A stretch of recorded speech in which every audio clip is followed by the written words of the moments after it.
It looked like I was winning. Deadlines hit. Followers growing. Money stable. Smiles in photos. Replies on time. Even my burnout was productive. Every morning started the same, a rush of notifications, a quick dopamine drip from likes, comments, approval. Then came the grind: content, meetings, metrics. I was everywhere, for everyone. I wore hustle like armor and called it purpose. But something inside me had gone silent. I couldn't remember the last time I was bored. Or still. Or alone without a screen glowing back at me. I kept telling myself, just one more project. Just one more push. But the more I added followers, goals, tools, routines, the more invisible I felt in my own life. Success had become a costume I wore so well, I forgot there was someone underneath it. I had created an efficient, optimized version of myself that looked great from the outside. But I couldn't feel it anymore. What no one tells you is that high-functioning burnout doesn't scream. It whispers. It hides inside accomplishments. It numbs you with validation. It traps you in applause. I wasn't chained to a desk. I was chained to expectation. The most dangerous prison is the one that looks like freedom. And one morning I couldn't breathe. Not in the dramatic, panic attack way. But in the quiet, terrifying way. The way where nothing is technically wrong. But you know you're disappearing inside your own life. It wasn't a breakdown. There were no slammed doors. No screaming matches. No dramatic goodbyes. The unraveling happened in whispers. I started waking up tired, not just physically, but exist. Like even sleep couldn't touch the weight I was carrying. I'd sit in front of my computer and stare at the screen, watching the cursor blink as if it was judging me. The same tools that once fueled my ambition, the calendar, the inbox, the apps, now felt like a language I no longer understood. I stopped responding right away. Started turning off read receipts. Skipped a Zoom call here, ignored a DM there. No one noticed. Or if they did, they didn't say anything. That's how easy it is to disappear when you've trained everyone to expect nothing real. Then came the moment. It was small, so small I almost missed it. I was in a coffee shop, sitting alone, pretending to write. A barista called out someone's name, not mine. But for a second, I looked up anyway. And that second broke me. Because I realized I'd been waiting not for coffee, but for permission. To stop. To vanish. To not be this anymore. That's when I knew, I wasn't building a life anymore. I was just maintaining one. And every day I kept going. I was silently choosing to stay lost. It didn't crash. It leaked. Through skipped calls. Dry smiles. Unread messages. Until one day, all that was left was the silence I'd spent years trying to outrun. It started with a scroll, one of those meaningless, trance-like loops: thumbs up. Thumbs up. Thumbs up. Each post a polished pixel of someone else's curated life. None of it felt real anymore. Least of all, me. So I did it. Not the quiet detox. Not the "I'll be back soon" dizzy story post. No ceremony. No goodbye. I deleted everything. The apps. The accounts. The years of filtered smiles and algorithm-approved captions. Gone in minutes. And as the final confirmation screen faded to black, something inside me cracked, not out of regret, but out of confusion. Because I couldn't tell if I had escaped. Or just destroyed the only version of myself the world had ever known. Friends texted. Are you okay? Is your Instagram gone? Did you get hacked? No, I wasn't hacked. I was haunted by a version of myself that looked successful but felt suffocating. The silence that followed was deafening. No likes. No comments. No dopamine breadcrumbs. Just me, in a room, with nothing to perform for. At first, I panicked. I thought of crawling back quietly, reviving my accounts like a deleted draft no one noticed was missing. But then I realized, this wasn't a hiatus. This was a funeral. And funerals aren't for fixing. They're for letting go. What I buried that day wasn't just data. It was a persona. A performance. A self I had built for the scroll, not the soul. And now, for the first time in years, I was alone. But finally, real. I thought deleting myself would be freeing. But instead, I became a ghost. I wasn't invisible to others. They still posted their lives, tagged each other, laughed about memes I'd never seen. But I had vanished from their world, no longer a part of the endless scrolling, the notifications that once defined my existence. I lingered at the edges of the digital world, watching it spin without me, like a party I wasn't invited to. It was odd, this feeling of being on the outside of something that once felt so consuming. At first, I didn't know how to feel. Relieved, angry, jealous. The absence of the app notifications was a strange kind of peacefulness. The dopamine hits were gone, and so was the anxiety they came with. But there was also something else, a longing. I didn't miss the likes or the followers, I didn't even miss the validation. What I missed, I realized, was the sense of belonging. It wasn't the world I missed. It was the version of myself that belonged to it. For a few days, I just watched. I saw my friends post selfies. I saw people I hadn't thought of in years reappearing in my feed, doing things they'd been doing all along. But it wasn't them I was longing for. It was me, the me that lived in the cycle of validation, who existed within the algorithm. I was caught between two worlds now. One that kept moving forward without me, and one where I felt like I was fading, a flicker of a past self. The ghost of the person I used to be. But in that stillness, something began to shift. I wasn't gone. I was growing. I could feel it, even if no one else could see it. And that, in itself, was a strange kind of power. It wasn't until I was fully away from the noise that I could hear my own thoughts again. The stillness was deafening at first. But as the days passed, it became louder, not with answers, but with questions. Who was I really? Who was I before the persona I'd crafted for the world took over? I sat in front of the mirror one morning. I looked at myself, not just physically, but in a way I hadn't in years. I tried to see the person I had built all those years, the polished version that fit perfectly within the digital mold. The one who knew how to curate everything, from photos to opinions to habits. But there was something else in the reflection now. A stranger. The face was mine, but the expression was unfamiliar. I had put on a mask for so long, I didn't remember who I was beneath it. And now, it felt like I was watching someone who had been hiding for too long. The quiet chaos of who I was supposed to be caught up with me. I had spent so much time constructing an identity based on likes, opinions, and external approval that I had forgotten how to be authentic.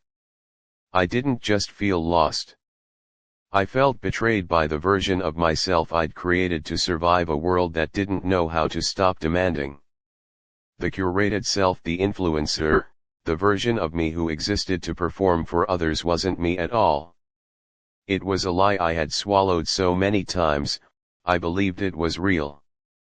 I looked at the stranger in the mirror and had an epiphany. This wasn't a breakdown. This was an awakening. I had the chance to rebuild, to choose who I wanted to be without the algorithmic pressure. For the first time, I could see the truth. The person staring back at me wasn't a failure. They were someone who could start again. And that was the first step towards transformation. It started with withdrawal. Not the dramatic, sweats and shakes kind you read about. No, this was slower, steady, and incredibly uncomfortable. The first few days after vanishing felt like a hole in my chest. I couldn't check my notifications, scroll endlessly, or even be distracted by an endless feed of updates. I didn't know what to do with my hands. My mind was still buzzing with the habits of consumption I had spent years cultivating. And it felt wrong. I felt empty.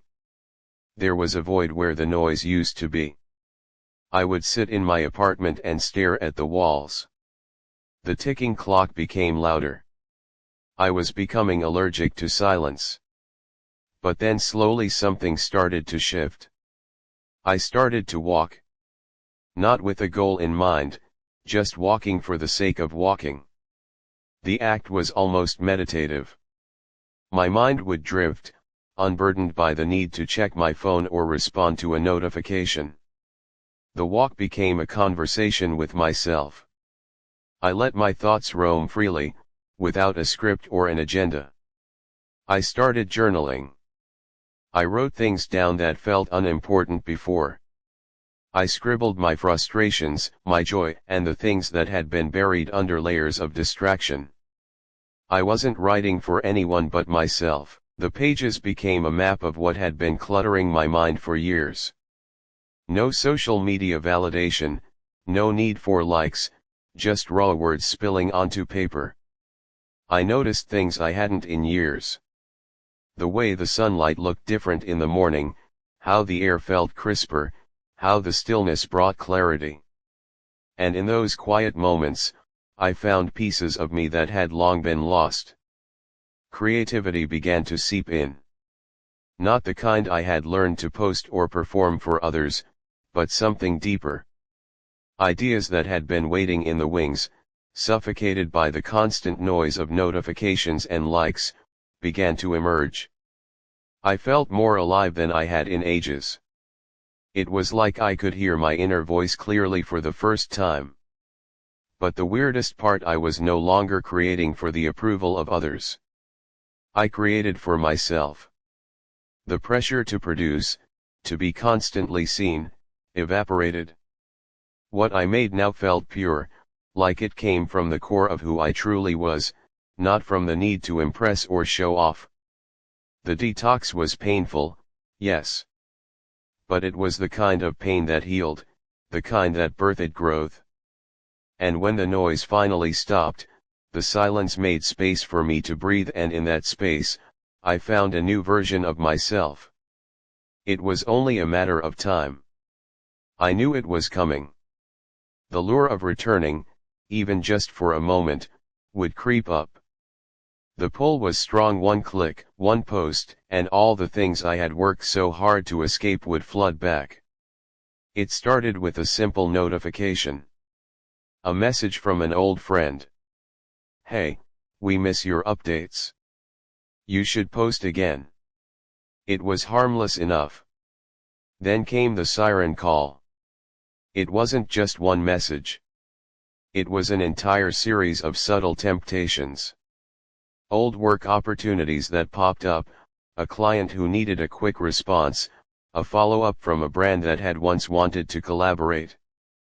These were things I had been working towards before my disappearance, goals I had chased with everything I had. But now they felt empty. Hollow. The fear was real. What if I missed out? What if this break, this reset, was just an illusion? What if this was my real opportunity? What if I was letting the world pass me by? It was like a drug I hadn't taken in weeks. The craving was deep, familiar. It whispered that the only way to regain my identity my value, my place in the world was to jump back in to pick up right where I left off.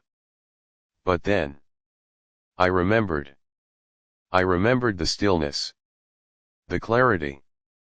The way I had felt for the first time in years, free from the constant chase.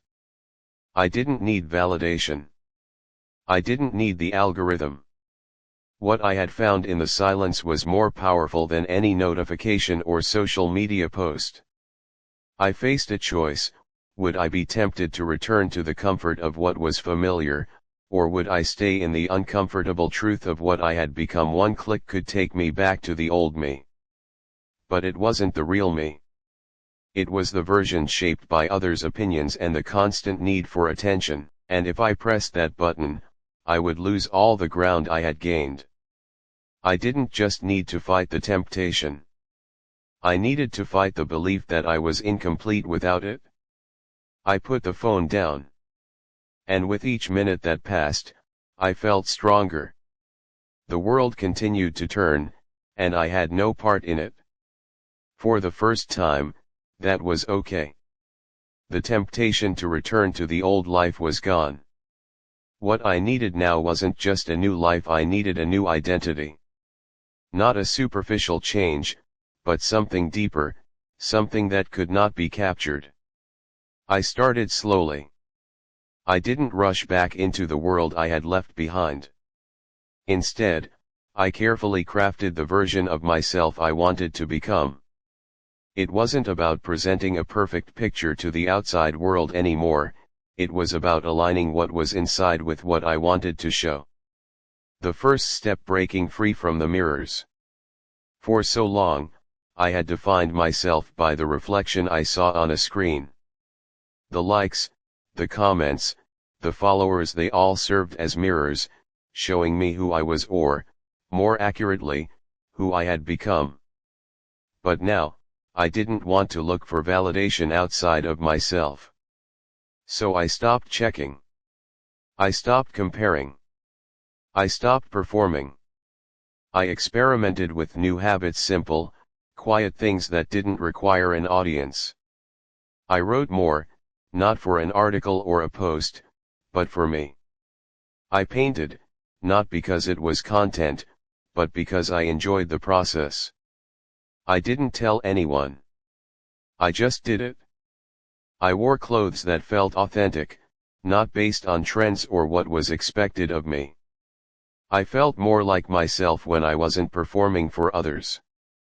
I made small changes that felt significant, like not reaching for my phone first thing in the morning. Instead, I drank tea and listened to the world waking up.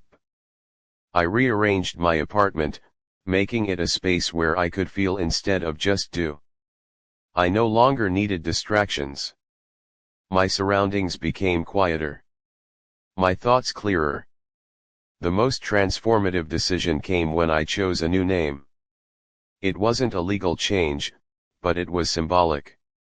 I needed something fresh, something that represented my new direction.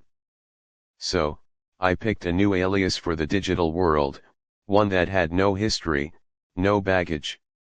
It felt freeing, like I could finally be someone who wasn't tethered to expectations, a clean slate where I could start again. The outside world didn't know this version of me. But I was starting to get to know her. And the more I grew into her, the more I felt at home. Reinvention wasn't about pretending to be someone else. It was about becoming the person I was always meant to be, without the weight of old personas, opinions, or obligations. This was my life now, created by me, for me. At first, I thought I had lost something. I had disappeared from the digital world, from the expectations of others, and from the constant noise. But in this absence, I found something I had been searching for without even knowing it, myself. I began to realize that in the space where I had once been all too present, something profound was happening. The absence I thought was a loss was actually a gift. Without the digital validation, without the endless scroll, I could hear my own thoughts for the first time in years. The need to perform, to be constantly visible and perfect, faded away. The pressure I had always carried, like an invisible weight, was slowly lifting. But there was more. In the absence of being seen, I began to see. I noticed the small things, how the light hit the window at a certain time of day, how the sounds of the city changed at night, how I felt when I simply sat in silence. There was no rush to fill every moment with noise or distraction. I didn't need to be anywhere. I didn't need to do anything. I just had to exist. People around me noticed the change, too. I wasn't louder. I wasn't trying to grab attention or be the center of anything. But somehow, I became more present. I became someone who didn't need to explain herself constantly, someone who didn't have to prove her worth. I began to see that the most powerful thing about absence is its ability to create presence. In not trying to be everywhere and everything, I started showing up in the moments that truly mattered. I was no longer an image on a screen. I was a person in the room, grounded in the now, connected with the people around me in ways I hadn't been in a long time. This was the true freedom I had been searching for, to exist without the need for constant external recognition. To be fully in my own life, in my own space, and in my own mind. The paradox was clear now. I hadn't disappeared. I had arrived. I had spent so much of my life trying to add more followers, more validation, more achievements. But as I stood there, looking at the life I was building in this new version of myself, I realized, I hadn't found transformation through accumulation. I had found it through erasure. In the months since I walked away from everything, I learned the hard truth that what I had believed was me, my online persona, my identity built on performance and approval, was never really me at all. It was a projection. An image I created to fit a narrative I thought I was supposed to live. But that narrative was suffocating. What I thought was a disappearance, deleting myself from the noise, from the internet, from the performance, was, in reality, the rebirth of who I really was. I had to erase the false versions of myself before I could truly find myself. And in the absence of external validation, I was left with the truth I had buried for too long: I was enough without all the noise. The disappearance wasn't a vanishing act. It was a transformation. I didn't run away. I rewrote myself. From the ground up. The world may have expected me to return, to jump back into the digital world, or to reclaim the version of me that everyone else knew. But I had already moved on. The act of deleting was never about escaping others. It was about confronting my own truth. The truth that had always been hidden beneath the layers of performance and noise. I wasn't defined by my online presence, by my followers, or by my ability to keep up with the trends. I was defined by what I chose to hold onto, and by what I chose to leave behind. In the end, transformation came not from doing more or adding more to my life. It came from letting go of everything I thought I needed, so I could make space for the life that had always been waiting for me. This was my true freedom. The freedom of disappearing and, in the process, finding myself.